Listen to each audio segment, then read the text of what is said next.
얼마 전에 이 TV에서 정말로 끔찍한 그런 뉴스를 들은 적이 있습니다. 할아버지가 이혼을 하려는 그 아들의 자식들, 즉 자신의 손자들을 그것도 하나도 아닌 둘씩 데리고 아파트 높은 곳에서 뛰어내려서 세 사람이 모두 죽었다는 그런 뉴스를 들었습니다. 또 여러 해 전에는 정말 부모가 말도 제대로 못하는 어린아이를 학대하여서 때려 죽였다는 그런 끔찍한 소식을 들었습니다. 그 소식을 듣고 순간적으로 저렇게 나쁜 놈들이 있나, 차라리 낫지나 말지 하고 욕을 하려다가 갑자기 제 생각이 났습니다. 나는 과연 어떤 부모였나? 내가 정말 하나님 앞에서 좋은 부모였다고 떳떳하게 말할 수 있나? 이렇게 생각을 하고 참으로 많은 깨달음이 있었습니다. 이 시간 여러분께 감히 묻습니다. 아이가 원하는 대로 해주는 부모가 좋은 부모일까요? 만약 아이가 원하는 대로 해주기로 마음먹은 부모가 아이가 학교 가기 싫다고 나 오늘은 학교 가기 싫어. 오늘 집에서 놀 거야. 게임할 거야. 그런다면 그래라. 너 하고 싶은 대로 해라.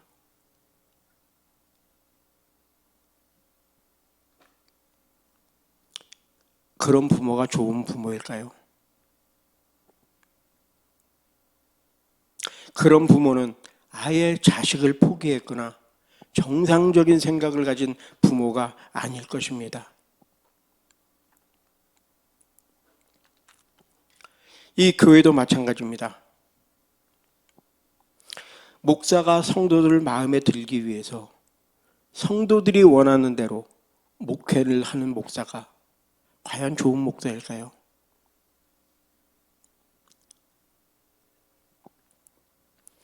아니면 목사가 하나님 마음에 들기 위해서 하나님의 뜻을 따라서 성도들을 이끌어가는 그런 목회자가 좋은 목회자일까요?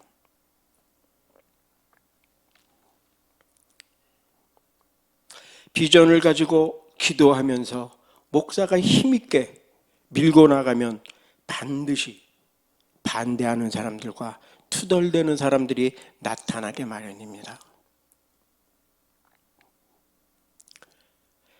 그래도 목사가 하나님이 기뻐하시는 일이라 여겨서 적극적으로 밀고 나가면 여기에는 두 가지 반응이 나옵니다.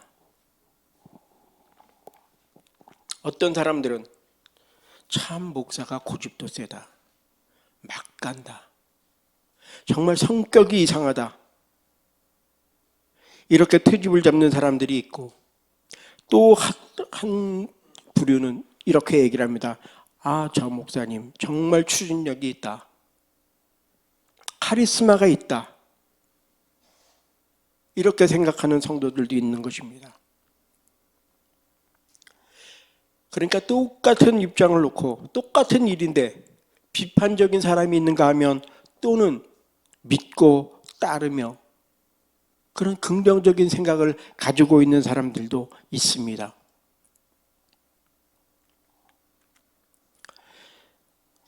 예수님께서 세상에 오셔서 활동하신 그 공생의 기간엔 어땠습니까?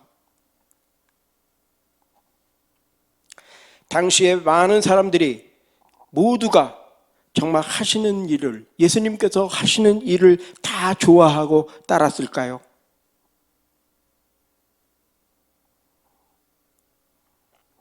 예수님께서 어떤 일을 하시고자 하면 모두가 박수치면서 다 그렇게 순종했을까요?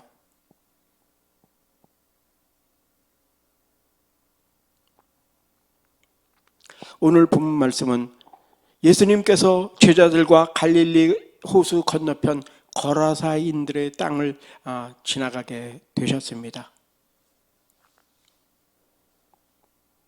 그런데 예수님의 일행이 동네로 들어가는 길에서 귀신 들린 사람을 만나게 되었습니다.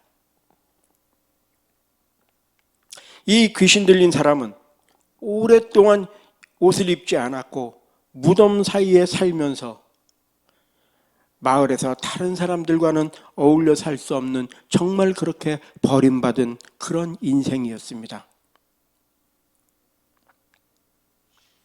이 사람은 자기 관리 능력이나 자기 통제 능력이 전혀 없는 사람입니다. 이 사람은 기쁨도 슬픔도 구별하지 못했고 자신의 육체와 감정을 이성적으로 조절할 수 있는 그런 판단력도 없었습니다. 그래서 많은 사람들이 그를 두려워했습니다. 오늘 본문 29절에 보면 그를 세 줄로 묶어 놓았는데 그 세 줄도 끊었다고 했습니다. 또 마가복음 5장에서는 이 귀신 들린 사람은 시도 때도 없이 아무 데서나 소리를 질렀다고 기록되어 있습니다. 그 사람이 지르는 소리는 대화도 아니고 노래도 아닙니다. 그냥 소리를 질러댄 것입니다. 이 사람은 말은 할 수 있는 사람이었지만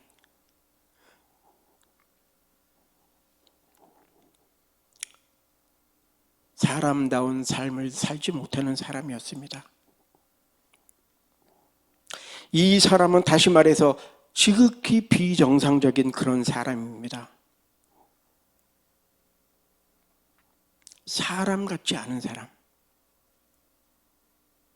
그런 사람을 예수님께서 만났습니다.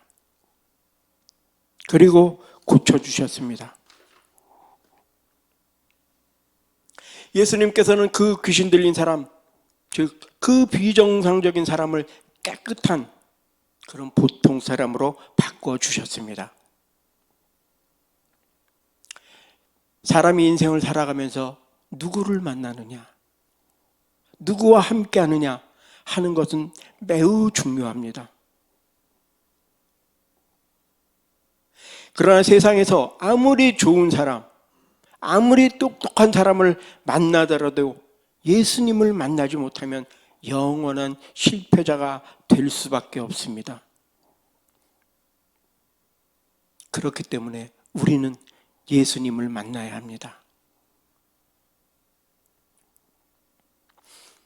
요한복음 3장 16절에 예수님을 믿으면 멸망치 않고 영생을 얻는다고 했습니다.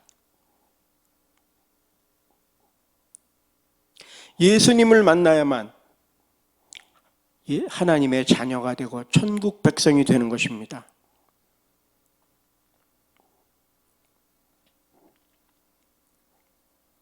우리는 모두 예수님을 믿는 사람들입니다. 우리가 원해서 믿는 것이 아니라 예수님께서 허락하여 주셨기에 우리는 예수님을 믿고 구원받은 백성으로 살아가는 것입니다.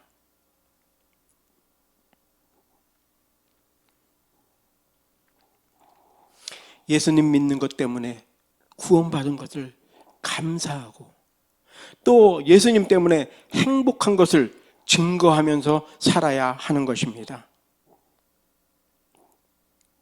오늘 본문에 귀신 들린 사람을 불쌍히 여기신 예수님께서 그 사람에서 귀신을 내어 쫓으셨습니다. 그때 어떤 일이 일어났습니까? 오늘 본문 32절에 보니까 마침 그곳에 많은 돼지떼가 산에서 먹고 있는지라 라고 했습니다. 이거와 비슷한 내용이 마가복음 5장에 있는데 거기에 보니까 그 돼지의 떼가 거의 2,000마리나 된다고 기록되어 있습니다. 예수님의 명령으로 그 불쌍한 사람에게서 나온 귀신들은 그 2,000마리의 돼지 떼에게 들어갔고 그 돼지들은 호수를 향해 뛰어들어가 전부 다 몰살을 했습니다.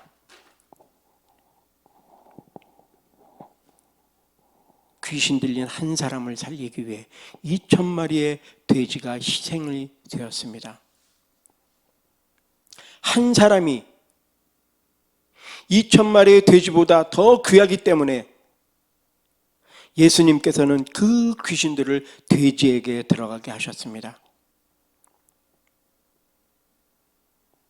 그 2,000마리가 되는 그 돼지떼가 갑자기 비탈길을 내려가서 호수에 빠져 죽으니 그 돼지를 기르던 사람들이 얼마나 놀랐겠습니까? 아마 기가 막혔을 것입니다. 그래서 그 사건을 동네에 들어가서 사람들에게 얘기하니까 그 거라사 동네에 큰 소동이 일어났습니다. 도대체 이게 무슨 일인가? 이게 무슨 말이 안 되는 소린가? 라고 구경하러 왔습니다. 사람들이 예수님께서 계신 곳을 보니까 정말 오랫동안 옷도 입지 않고 무덤 사이에서 살았던 그 귀신 들렸던 사람이, 그 사납고 거칠던 사람이 옷을 단정하게 입고 예수님 발 앞에 앉아 있는 것을 보았습니다. 그런 것을 보면 많은 사람들이 정말 예수님께서 저 귀신 들린 사람을 고쳐주셨구나 라고 감사해야 하는데, 이 거라사 사람들은 제정신이 든 그 귀신 들린 사람을 보고 반응이 전혀 틀렸습니다. 생각해 보십시오. 돼지 2,000마리면 얼마나 큰 재산입니까? 어마어마한 재산입니다. 그 귀신 들려서 무덤가에서 사는 그 사람 한 사람만 포기하면 되는데 2,000마리라는 돼지를 희생시켰으니 얼마나 황당하겠습니까? 더군다나 그 돼지의 주인은 얼마나 화가 났겠습니까? 그래서 동네 사람들은 예수님께 마을에서 나가줄 것을 요구했습니다. 이 말은 좋게 표현한 것뿐일지 사실상 추방명령이나 다름이 없습니다. 예수님께서 그 귀신 들린 사람을 고치신 게 마음에 안 들었다는 것입니다. 예수님께서 돼지 2,000마리를 희생시켜서 그 한 생명을 구한 것을 이 사람들은 좋게 생각하지 않았다는 것입니다. 오늘도 하나님께서는 우리들 한 사람 한 사람을 귀히 여기십니다.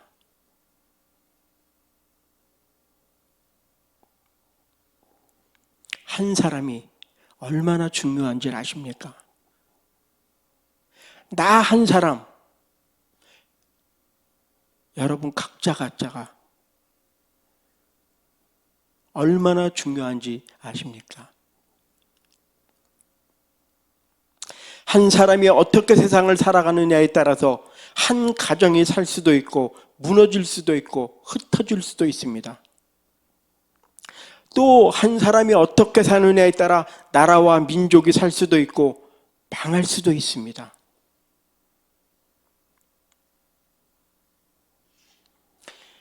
인류 역사를 보고 또 기독교 역사를 보아도 한 사람이 어떻게 하느냐에 따라 민족이 흥하기도 하고 망하기도 했습니다. 한 사람, 아담으로 인해서 세상에 죄가 들어왔습니다. 그것 때문에 온 인류가 죄인으로 태어났습니다. 또 예수로 인해서 예수 그리스도로 말미암아 그 죄인들이 용서를 받고 천국으로 가는 길이 열렸습니다. 요셉은 애굽의 종으로 팔려갔지만 그가 하나님의 마음에 합하게 살았기 때문에 그로 인하여 이스라엘 민족이 살 수 있었습니다.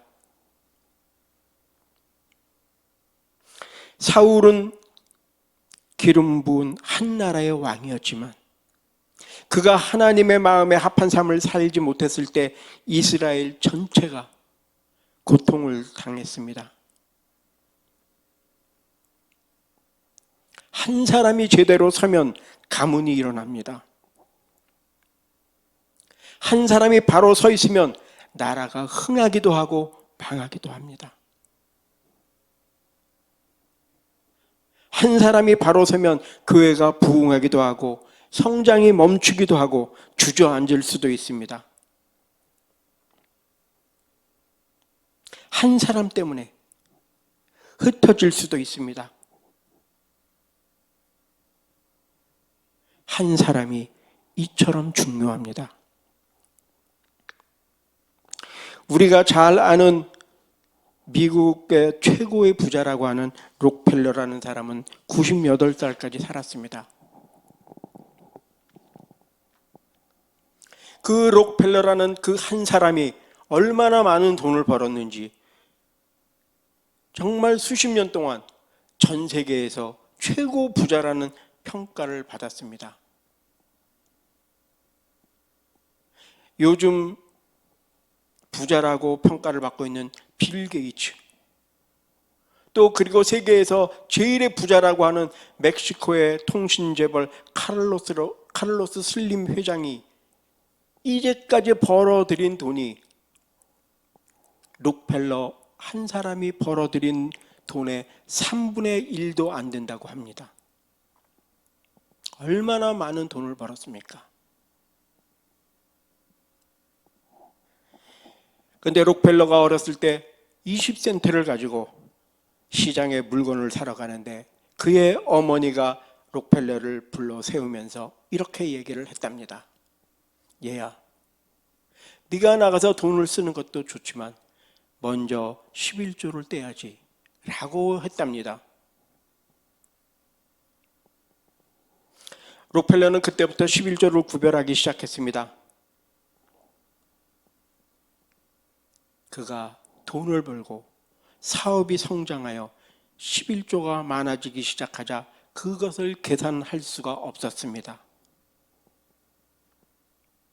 그래서 11조만 계산하는 풀타임 직원, 정직원이 40여 명이나 되었다고 합니다.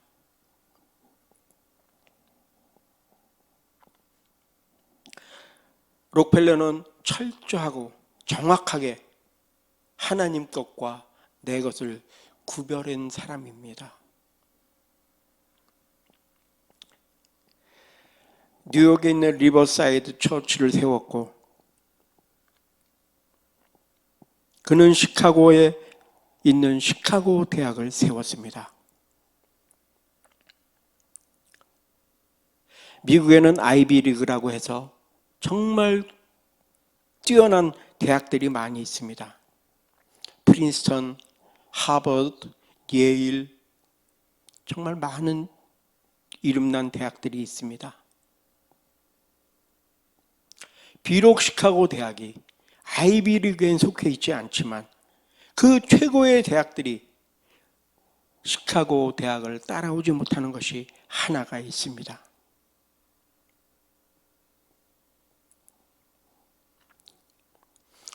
록펠러가 세운 그 시카고 대학엔 2018년 현재까지 노벨상을 받은 사람이 91명이나 됩니다. 아마 지금까지 2021년까지 한다 그러면 아마 100명이 넘을지도 모릅니다. 노벨상 받은 사람만 100명 가까이 되는데 받지 못하고 정말 받을 뻔했던 그런 후보로 오른 사람은 또 얼마나 많이 있겠습니까? 이 록펠러 한 사람이 세운 대학을 통해서 그렇게 많은 인재들이 세상에 나오게 된 것입니다.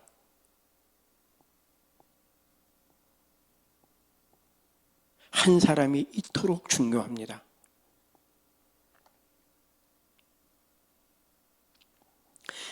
예수님은 돼지 1000마리보다 귀신 들린 한 사람을 귀히 여겼습니다. 우리도 그래야 합니다. 돼지 1000마리가 아니라 2만 마리, 아니 온 천하보다도 한 생명이 분명히 귀하다고 주님께서는 말씀하셨습니다. 그 천하보다 귀한 한 사람이 귀신이 들렸습니다.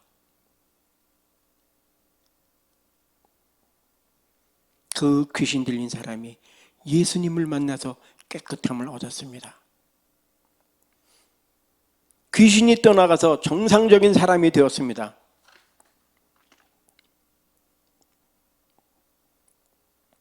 사람들과 함께 마을에 살지도 못하고 무덤 근처에서 소리나 지르던 사람들이, 정말 다른 사람들에게 폐만 끼치던 그 사람들이 고침을 받았으니까 얼마나 좋았겠습니까? 그런데 거라사 사람들이 예수님이 하신 일이 마음에 안 들어서 예수님을 그 마을에서 쫓아내었습니다.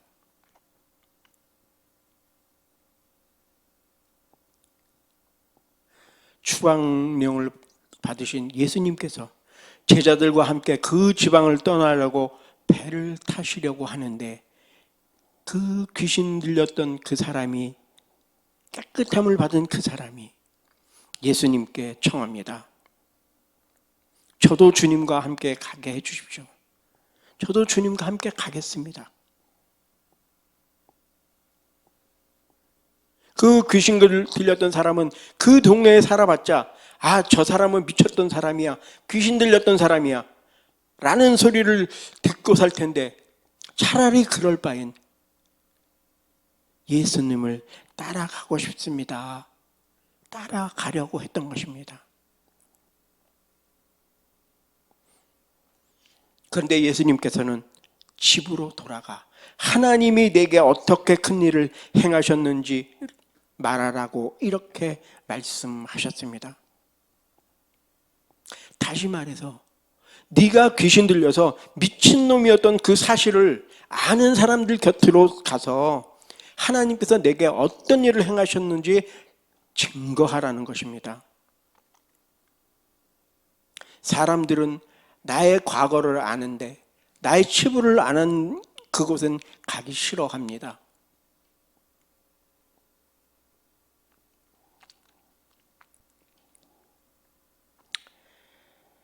우리가 예수님을 믿는다고 해서 교회 안에서만 살 수가 없습니다. 기도 생활을 한다고 해서 기도원에만 처박혀서 살 수만 없는 것입니다. 우리는 하나님 말씀을 듣고 예수님을 만났다면 삶의 현장으로 돌아가서 예수님의 향기를 풍기며 살아가야 되는 것입니다. 하나님께서는 우리들의 이러한 모습을 원하십니다. 사랑하는 성도 여러분, 교회에 와서 하나님의 말씀을 듣고 은혜를 받으셨습니까? 하나님의 마음에 합한 삶을 살겠다고 결심하셨습니까?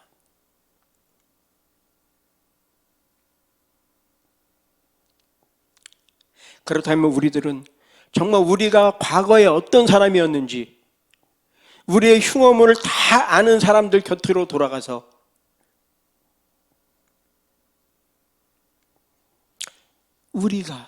내가 예수를 믿은 후에 어떻게 변화된 삶을 살고 있는지, 나의 생각이 어떻게 변했는지, 나의 언행이 어떻게 변했는지, 어떤 삶을 사는지 보여주는 삶을 살아야 합니다. 내가 예전에는 어찌 살았든 간에 지금 내가 예수님을 만나서 어떤 일이 있었는지 그들에게 보여줘야 한다는 것입니다. 말해 주어야 한다는 것입니다.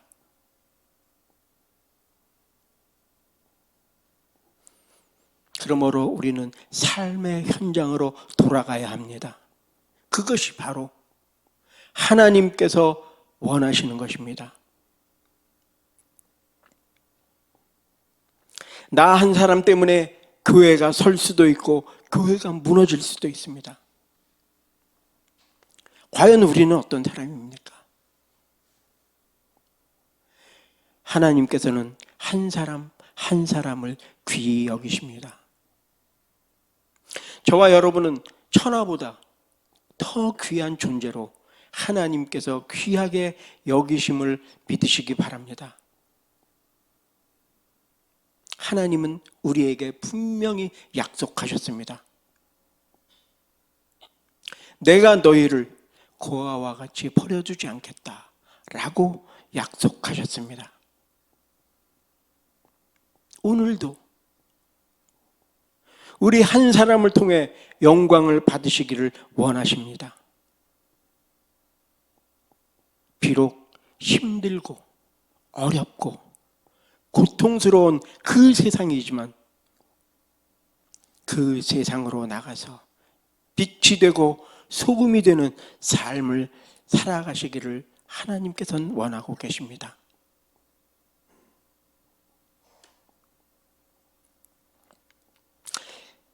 그래서 저와 여러분 모두가 다 범사에 승리하는 삶을 사시기를 주님의 이름으로 간절히 축원드립니다. 기도하시겠습니다.